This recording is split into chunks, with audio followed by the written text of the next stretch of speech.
धृतराष्ट्र आणि विदुर काकाचा संवाद चालू होता. जसं नामदेव महाराज आणि पांडुरंग जसे बोलत होते, संवाद करत होते, तसं धृतराष्ट्राचा आणि विदुर काकाचा संवाद चालू होता. आणि धृतराष्ट्र म्हणला, माझी 100 मुलं माझ्या डोळ्यात एकच मेली, आणि का रे 5 पांडव असून एकही यातला मेल नाही, काय भांडवल, कशामुळे असं झालं?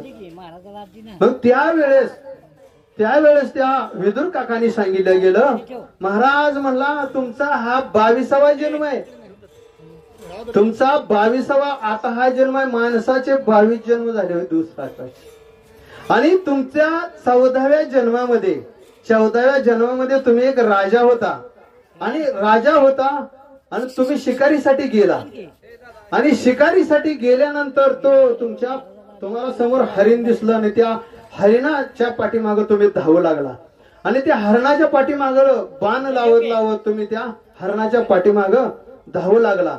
आणि धावू लागल्यानंतर काय झालं, ते हरिण तुम्हाला सापडलं नाही, विठ्ठल विठ्ठल विठ्ठल विठ्ठल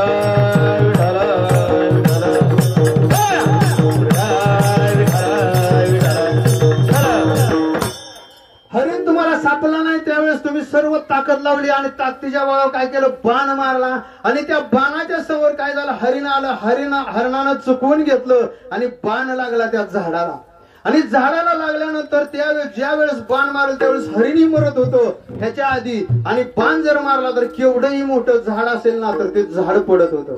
पण त्यावेळेस दोन्ही झालं नाही. राजा वैतागल्यानंतर जंगलातून बाहेर येऊ लागला. बाहेर आल्यानंतर त्यानं काय केलं, त्या आपल्या घोड्याच्या गळ्यातली घंटी काढली, आणि खालची जंगलामधली ती गारगोटी घेतली, आणि त्यानं काय केलं, ती घर्षण केलं, आणि जंगलच पेटवून दिलं. कोण सांगताय कुणाला?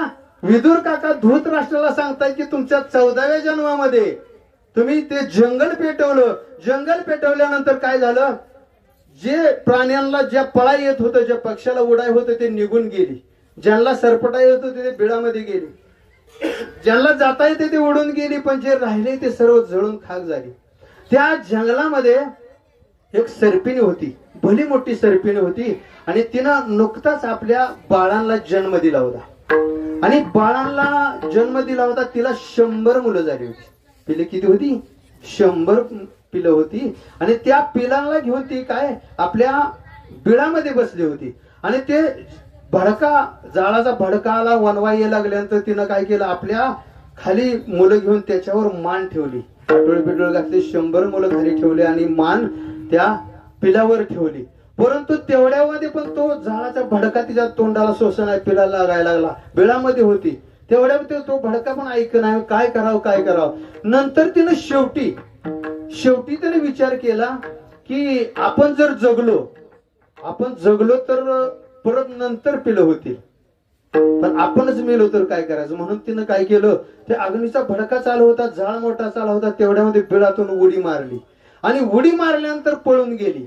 पण झालं काय, उडी मारल्यानंतर ते जाळच सापडल्यामुळे तिचे डोळे गेले, आणि डोळे गेल्यानंतर मग परत 2-4 दिवसांना ती परत माघारी आली, तर सर्व जंगल पूर्ण राख झालं होतं, काही राहिलं नव्हतं.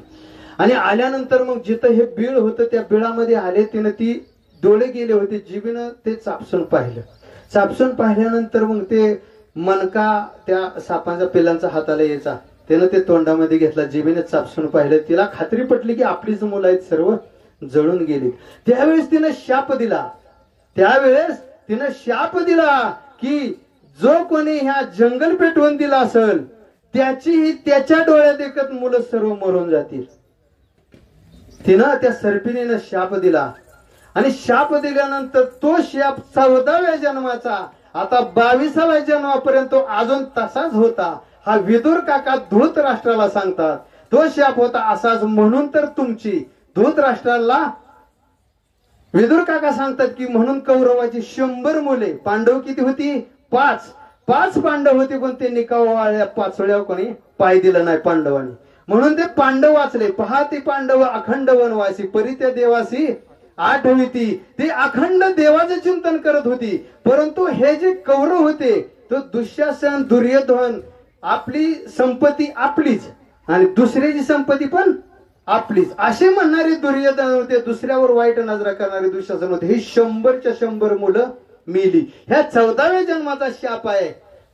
तुम्ही ते राजाला धृतराष्ट्राला विदुर काका सांगता की तुम्ही सत्तेच्या जोरावर 14व्या जन्मामध्ये सत्तेच्या जोरावर, ताकदीच्या बळावर, पाण्याच्या जोरावर तुम्ही ते जंगल जाळलं आणि सर्व किती पक्षी मेले आणि त्याचा शाप तुम्हाला लागला म्हणून हे सर्व मेले. तसं आपण सुद्धा, तुम्ही आम्ही सर्वच ताकदीच्या जोरावर कोणावर अन्याय करू नका. संपत्ती जरी आली, संपत्तीच्या बळावर कोणाला वाईट बोलू नका. जे आपण मुखातून वाईट शब्द गेले ना ते आपल्याला येतात. माणसाची म्हण आहे, दुसऱ्याला खाडा काढायला गेलं म्हणजे आपल्याला आधी बसावं लागतं, आधी आपलं माप घ्यावं लागतं. तसं दुसऱ्याला वाईट बोलू नका. हे धुंदे नाही, धुंदी तुमची ह्या परिस्थितीची आणि ताकदीची ही तुमची धुंदे ना, ही धुंदी तुमच्या डोळ्यावर येऊन देऊ नका. कधी देईल, कधी काळ येईल, कधी तुम्हाला फुकून घेऊन जाईल ना, कधी कुणाला माहित नाही, कुणालाच माहित नाही आपला कधी दिवस येईल, कोण दिवस येईल कैसा नाही देहाचा भरवसा. म्हणून बाबा हो काय करा, सन्मानानं वागा, व्यवस्थित वागा, गरीबावर अन्याय करा. एखादा खाली चालला असला त्याला वर वळा, त्याला मदत करा. एखाद्या अडचणीत असेल त्याला मदत करा. एखादा अडचणीत असेल तर त्याला मदत करा. ताकद तुमच्यापाशी आहे ना, सप्त्यामध्ये अन्नदान करा. एखाद्या गरीबाच्या कार्यात पैसे भरा, ते तुम्हाला कामी येतील. एखाद्या मुलीला जर समजा त्या मुलाकडे बापांकडे पैसे नसले लग्न करायचे तर त्या मुलीच्या बापाला 4 रुपये दान म्हणून द्या, ते पण न नाव सांगता. नाहीतर लग्नात पाठी लावचाल त्याने एवढं 10,000 लग्नाला दिलं म्हणून न सांगता दान करा. हे तुमच्या संग येणार आहे, हे तुमच्या संग येणार आहे. हेच तुकाराम